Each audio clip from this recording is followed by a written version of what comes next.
Hey guys! So it's been a while since I did a review of pretty much anything, which is really bad, of course, but I just finished Stranger Things Season 3, and I just really wanted to share my opinions with the world. Also, look, scrunchy! I did have a tripod that I used to use for these videos, but I don't know where it went. And I can't find it, and it's way too hot to look for anything right now. So we're just gonna have to deal with me holding it like this. So obviously, Stranger Things is one of Netflix's most popular series. The Duffer Brothers have created a really great show which kind of caters to the older audience. So they have that whole throwback element, and also to the younger and newer audience, which loves to just hop on the bandwagon of anything that seems nostalgic and old school and retro, just because anything new and relevant is not cool. It has really great music, just a really great soundtrack. It's really engaging to watch.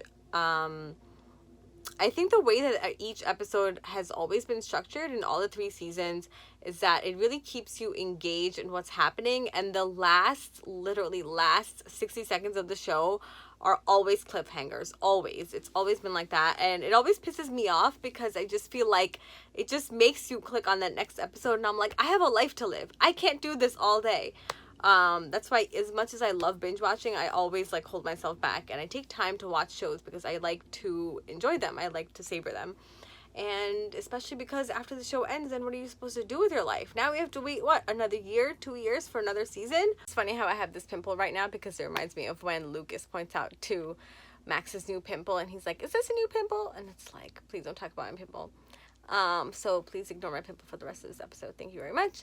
So back to the show.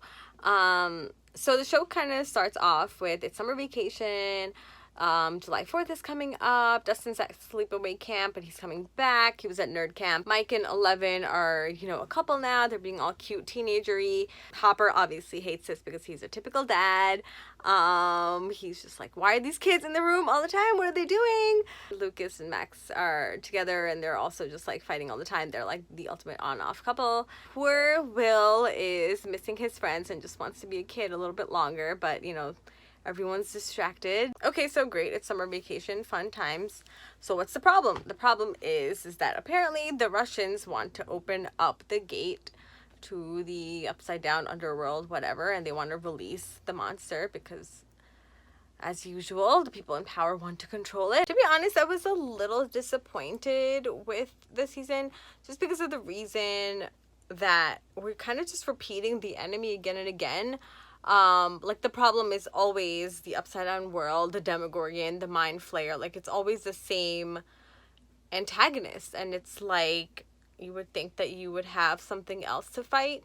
So I guess to kind of change it up, they had an Americans versus Russians type of thing, but I feel like the whole Americans versus Russians thing is about as basic as Starbucks. It's just like, really, like, we can't come up with anything else. I mean, I know it's like the 80s and like the whole Cold War, like it's relevant 100%, but it's like, I don't know. It's like, I just feel like Stranger Things is such a great show.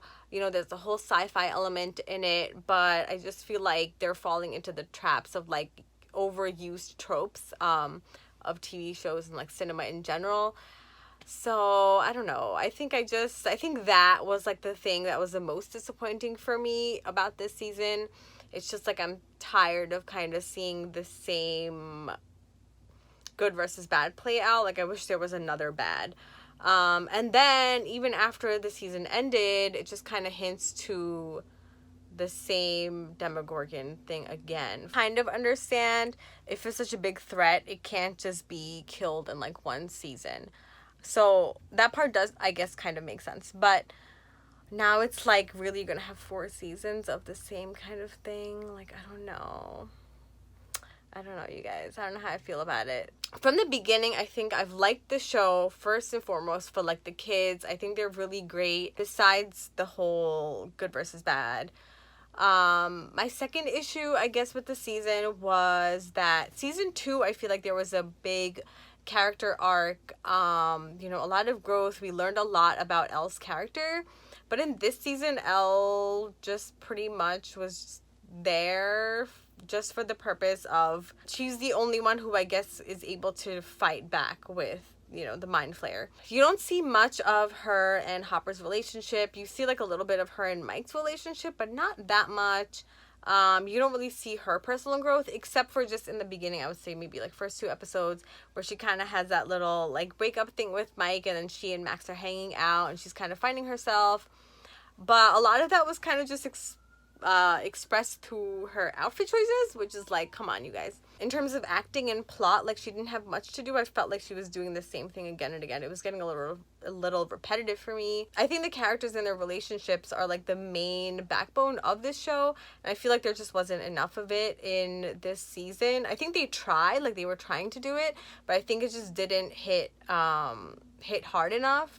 I know they had that whole Hopper angle of like Hopper kind of like learning, and then Hopper and Joyce, and then in the finale, spoiler, Hopper apparently dies. I personally don't think that he died, because we did not see it on camera, so it's not 100%, you know, there that he did actually die. But I don't know, I think it just could have, all of that could have just been developed a little better, handled a little bit better. So I would say overall, it was a nice season. I liked watching all the episodes, but it's not the best season at all. I'm not sure if the show is getting better or worse, to be honest. I think they're kind of losing grip of themselves and like what they started off with. First season, still the best, obviously. Still looking forward to season 4 though. Okay, there you have it. That is my tiny little review of Stranger Things season 3. What did you guys think of this season? Do you guys agree or disagree with me? Do you guys think I'm crazy? Do you guys think I'm out of my mind and my mind has been flayed? Please let me know in the comments below, and please follow me on Instagram and Facebook and Twitter if you would like.